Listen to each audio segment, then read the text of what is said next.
Hello friends, welcome to Jayanthi Samayal. இன்றைக்கி நம்ம சமையலில் பிரியாணி கத்திரிக்காங்க செய்ய போகிறோம். ரொம்ப அருமையான டேஸ்ட்டில் பொடியெலாம் நுணுக்கி போட்டு ரொம்ப டேஸ்ட்டாக செய்யலாம். வாங்க இந்த கத்திரிக்காய் பிரியாணி எப்படி செய்யலாங்கிறத பார்க்கலாம். இப்போ பிரியாணி கத்திரிக்காய் செய்கிறதுக்கு ஒரு மசால் பொடி ரெடி பண்ணிடலாம். 2 ஸ்பூன் அளவுக்கு வேர்க்கடலை சேர்த்துக்கோங்க. ஒரு 1/4 ஸ்பூன் அளவுக்கு வெந்தயம் சேர்த்துக்கலாம். வெந்தயம் அதிகமாக சேர்த்துட்டிங்கன்னா ரொம்ப கசப்பாக இருக்கும், அதனால் கொஞ்சமாக சேர்த்துக்கோங்க. எண்ணெய் ஒரு 20 வெந்தயம் சேர்த்துக்கிட்டால் போதும். இப்போ கொஞ்சம் நல்லா வாசனை வர வரைக்கும் வறுத்துக்கலாம். இந்த வேர்க்கடலையோட பச்சை இது போய் நல்லா வறுத்து வரணும், அந்தளவுக்கு வறுத்துக்கலாம். இப்போ இதோட 1/2 ஸ்பூன் அளவுக்கு எள்ளு சேர்த்துக்கலாம். நீங்கள் கருப்பு எள்ளு, வெள்ளை எள்ளு எது வேணால் சேர்த்துக்கோங்க. இப்போ இந்த எள்ளு நல்லா பொரிஞ்சு வர வரைக்கும் வறுத்துக்கலாம்.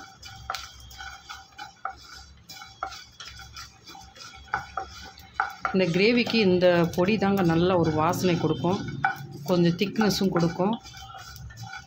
நல்ல டேஸ்ட் வந்து நம்ம ஹோட்டலில் சாப்பிட்றதோட ரொம்ப அருமையான டேஸ்ட் நல்லாயிருக்கும். இந்த மாதிரி படபடன்னு பொரிஞ்சு வரணும்.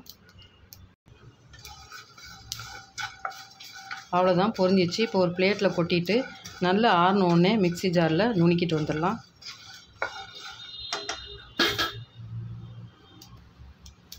இது பாருங்கள், நல்லா படபடன்னு பொரிஞ்சிடுச்சு. இப்போ நம்ம ஆற வச்சு அரைச்சிடலாம். இப்போ கடாயில் ஒரு 2 ஸ்பூன் அளவுக்கு எண்ணெய் சேர்த்துக்கலாம்.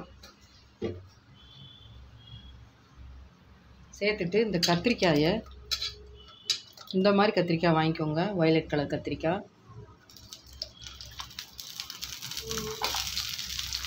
இது வந்து ஒரு 1/4 கிலோ எடுத்திருக்கேன், சேர்த்துக்கலாம். எண்ணெயிலேயே நல்லா வதக்கி விட்ருங்க.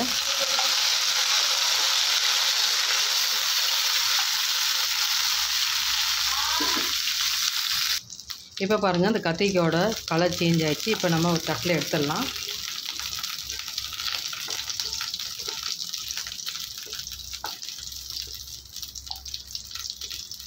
இப்போ நம்ம இதே கடாயிலேயே நம்ம தாளிச்சு விடலாம்.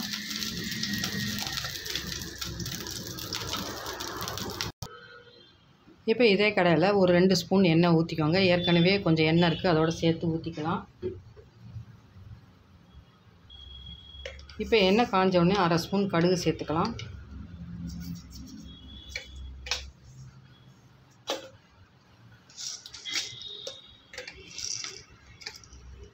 ஒரு 1/4 ஸ்பூன் மிளகு சேர்த்துக்கோங்க.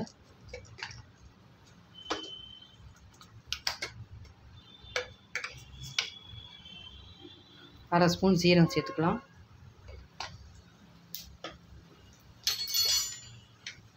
இப்போ நல்லா பொரிஞ்சு வரட்டும்.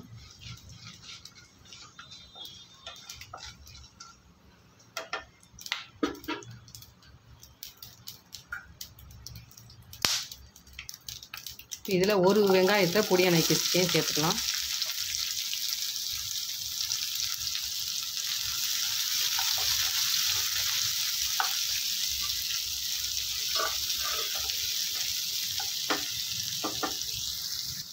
இதோட ஃப்ரெஷ்ஷான கருவேப்பிலை சேர்த்துக்கலாம்.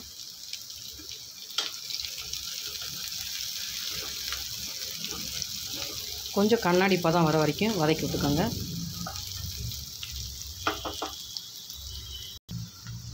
இப்போ வெங்காயம் வதங்கிடுச்சு. இப்போ இதோட ஒரே ஒரு சின்ன தக்காளி எடுத்துருக்கேன், அதை சேர்த்துக்கலாம்.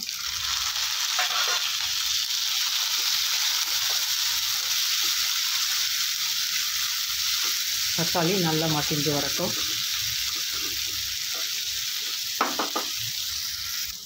இப்போ இதில் ஒரு 1/2 ஸ்பூன் அளவுக்கு இஞ்சி பூண்டு பேஸ்ட்டு சேர்த்துக்கலாம். சேர்த்துட்டு நல்லா வதக்கி விட்டுருங்க.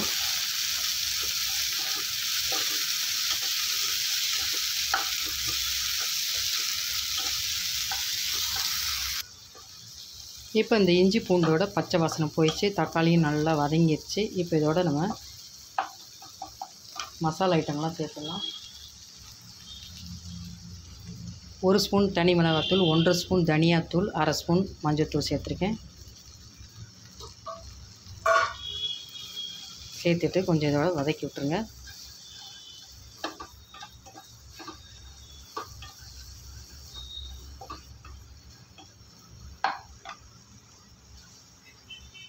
இதோட இந்த கத்திரிக்காயும் சேர்த்துடலாம்.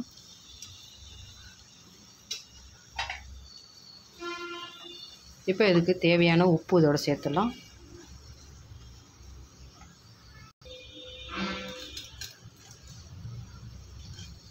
சேர்த்துட்டு இதில் கொஞ்சோண்டு தண்ணி ஊற்றி கொஞ்சம் வேக விட்டுறலாம். ஏற்கனவே நம்ம எண்ணெயிலே கொஞ்சம் நல்லா வதக்கி பாதி அளவுக்கு கத்திரிக்காய் வெந்துருச்சு. இருந்தாலும் இந்த மசாலா உப்புலாம் சேர்ந்து வேகணும் இல்லையா, அதில் கொஞ்சம் தண்ணி ஊற்றி வேக வச்சிடலாம். ஒரு அரை டம்ளர் தண்ணி சேர்த்துக்குங்க.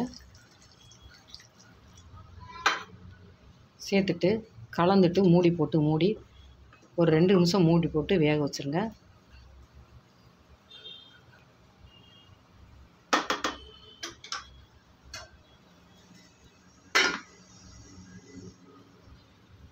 இப்போ பாருங்கள், நல்லா கத்திரிக்காய் வந்து வெந்துருச்சு.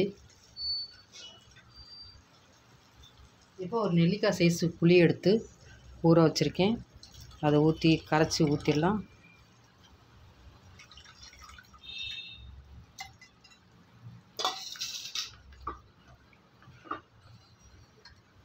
இப்போ நம்ம ஏற்கனவே நுணுக்கி வச்சுருந்தோம் இல்லையா, அந்த பவுடரையும் இப்போ சேர்த்துடலாம்.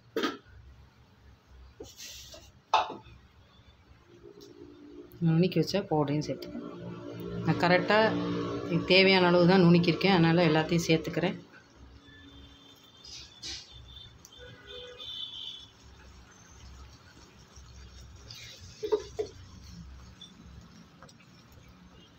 இப்போ கலந்துட்டு மூடி போட்டு கொஞ்ச நேரம் இந்த புளி இதெல்லாம் மசாலாம் எண்ணெய் பிரிஞ்சு வர வரைக்கும் வச்சிடலாம்.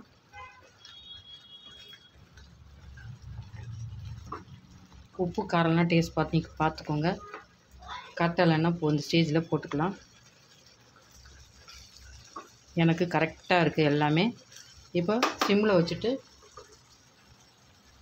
மூடிட்டு ஒரு 5 நிமிஷம் அப்படியே விட்டுருங்க. எண்ணெய் திரிஞ்சு வந்தோடனே நம்ம ஆஃப் பண்ணிடலாம். அவ்வளோதான் பாருங்கள், நம்ம மூடி வச்சு ஒரு 5 நிமிஷம் ஆயிடுச்சு. நல்ல எண்ணெய் பிரிஞ்சு சூப்பராக கமகமான வாசனையோட கத்திரிக்காய் ரெடி ஆயிடுச்சு. பிரியாணி கத்திரிக்காய் ரெடி ஆயிடுச்சு. இது மேலே கொஞ்சோண்டு கொத்தமல்லி தூவி விட்ருங்க.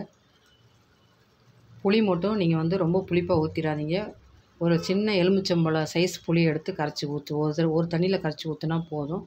பிரியாணியோட இந்த கத்திரிக்காய் சேர்த்து சாப்பிட்டிங்கன்னா ரொம்ப அருமையாக டேஸ்ட்டாக இருக்குங்க. நம்ம கடையில் வாங்கினா கூட இவ்வளோ டேஸ்ட்டு வராது, அவ்வளோ அருமையாக இருக்கும். இதேமாதிரி நீங்களும் செய்து பாருங்கள். செய்து பார்த்து எப்படி இருக்குன்னு கமெண்ட்டில் போடுங்க. மொதல் என் சேனலை பார்க்குறதா சப்ஸ்கிரைப் பண்ணி வச்சுக்கோங்க. மறந்துடாமல் பெல் பட்டனை ப்ரெஸ் பண்ணி வச்சுக்கோங்க. அப்போ தான் நான் போகிற வீடியோலாம் ஒன்று நோட்டிஃபிகேஷனாக வரும். தேங்க்யூ.